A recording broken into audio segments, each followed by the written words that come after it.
have no interest in becoming a trader, but you want to be profitable and you found someone that's got a hot hand that makes their signals available, then there's nothing wrong with that either. But I don't think anyone should be following someone's signals if your interest is in trying to learn how to do this, because the only thing you're going to do is develop codependency. And I think you'll see this year, I'm not going to develop or cultivate codependency. I'm teaching you independence. I want you all to be able to say at the end of the year, because of what you've taught me, because we walked through the charts live, a lot of the questions and misunderstandings and fear has been countered. And now I feel independent apart from you. And I feel like I can go forward without you. That's exactly what I'm aiming for. I'm not aiming for, you got to keep coming to my channel for ad revenue. That's not what I'm doing. I'm showing you how you don't ever need to come back to my channel after this year. How's that work for you? How's that a marketing ploy for you?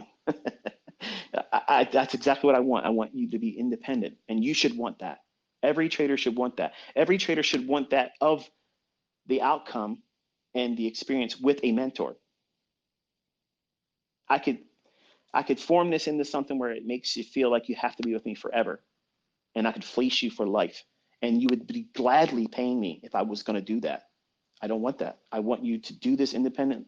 You don't need to buy anybody else's stuff. You don't even need to buy my books. Okay? You won't need to do that. It's not an upsell. I'm not building the audience that way. I have more people buying my book. I'm going to prove that you won't even need to do that at the end of this year, because you'll know exactly what to do. So there's no risk here. There's no risk, none. You have zero risk. You have all upside, and it's exciting because you're going to see something that no one else is able to do, because they have a business, they have an image, they have to make revenue selling their stuff. I don't need to do that, and I love doing this. So you're going to have a market analysis given to you, and we will lean on that. And it's macro analysis, as I mentioned, the higher time frame stuff, seasonal tendencies.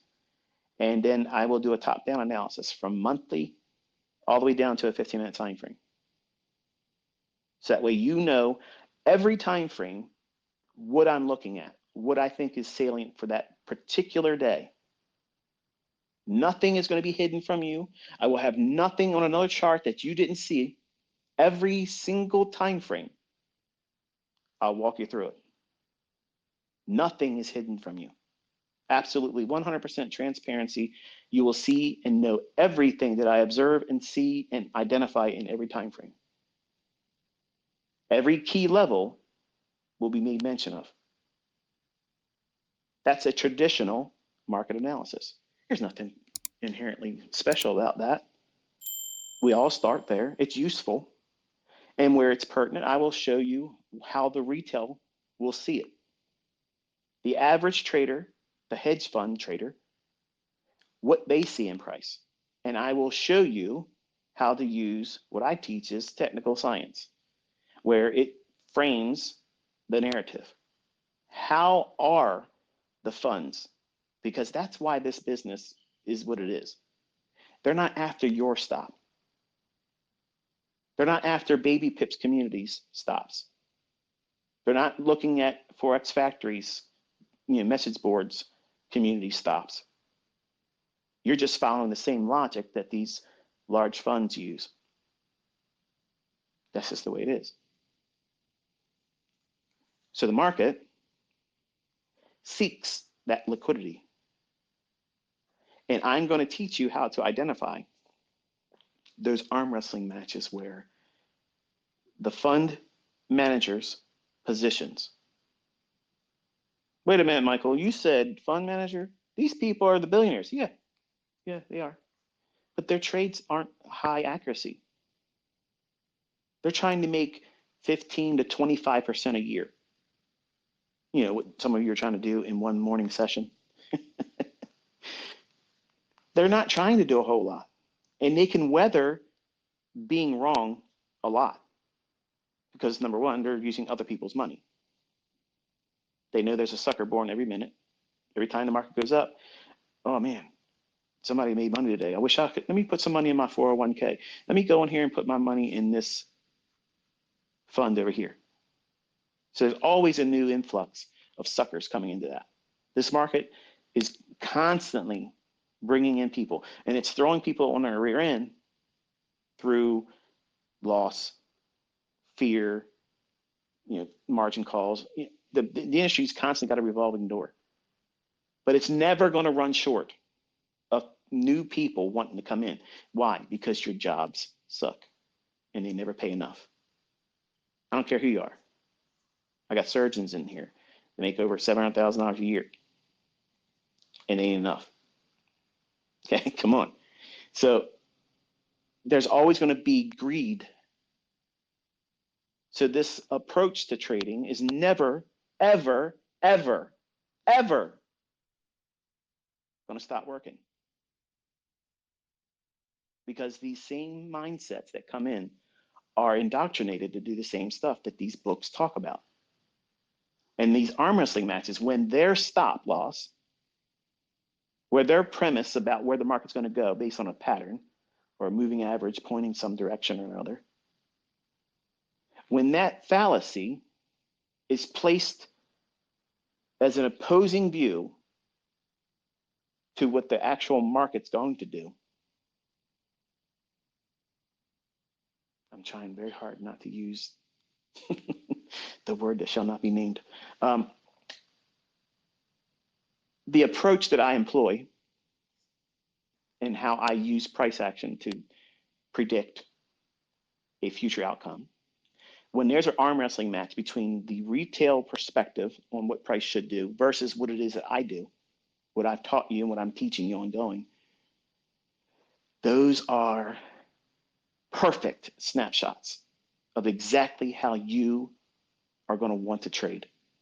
You're going to be looking for those perfect conditions. They're perfect because you have at that moment the highest probability for the market to go to where real large pools of liquidity are resting. How do you know baby pip stops are wherever they're at in a particular currency? You don't. You can speculate and say, well, it should be here, it should be there. But do you know for certain? No. But you know darn well above a daily high or a 4-hour high or an hourly high, funds have their orders sitting right above that. So the market will absolutely go there. It's going to go there, especially if there's a retail theory suggesting otherwise. So if you were asking me, if we were casually meeting at a bar or whatever, which is something I don't frequent, I don't go to a bar, but if we were to meet one evening and say, hey, how's it going? We just got to talking. What do you do for a living? What do you do? Blah, blah, blah. I basically look for weak-handed positions to fall into the lap as an arm wrestling match with smart money. And I capitalize on that. And that's how I reply. Person listen to that, they're not interested in trading. It suffices. Oh, wow, you sound like you really got it figured out. I don't need to go into a chart. I don't need to show them anything on my phone. It's just, oh, wow. Wow, okay, that makes sense. So you're looking for the dumb money. Exactly. But I try not to say dumb money because it's derogatory. I always use the word street money or retail. But ICT, if you're trading in an account with Thinkorswim, you're trading retail. That would be true. Anyone that's trading in a brokerage firm like that, that would absolutely be true. But I can't trade retail. So I can't submit myself to that. And I'm trying to also cause a paradigm shift in your thought process about what you think you know about the markets and how it really books. And then when you can look at the markets and see these arm wrestling matches between what the retail crowd, everybody learns the same things. Everybody is thinking the same thing. You got two moving averages, they've crossed, they're pointing up. It looks, it's going to keep going up. And it's had a small little rally higher. And now it's consolidating, but slightly sloping down. Oh, everybody knows what that is. That's a bull flag. Not if we have just literally traded into a premium PD array and we're in a larger scale sell model. You're looking at a potential smart money reversal. But the retail crowd has no idea about what that is. They're expecting continuation because the moving average is pointing up. I started with moving averages, and it's helpful in the middle of the moves. At the end and at the beginning, they're useless. Absolutely useless. You'll get chopped up and beat up in those points, and also when we're in consolidations. And that's part of why I will be doing a traditional technical analysis and market analysis, and then showing you technical science, which is building narrative. And then from that narrative,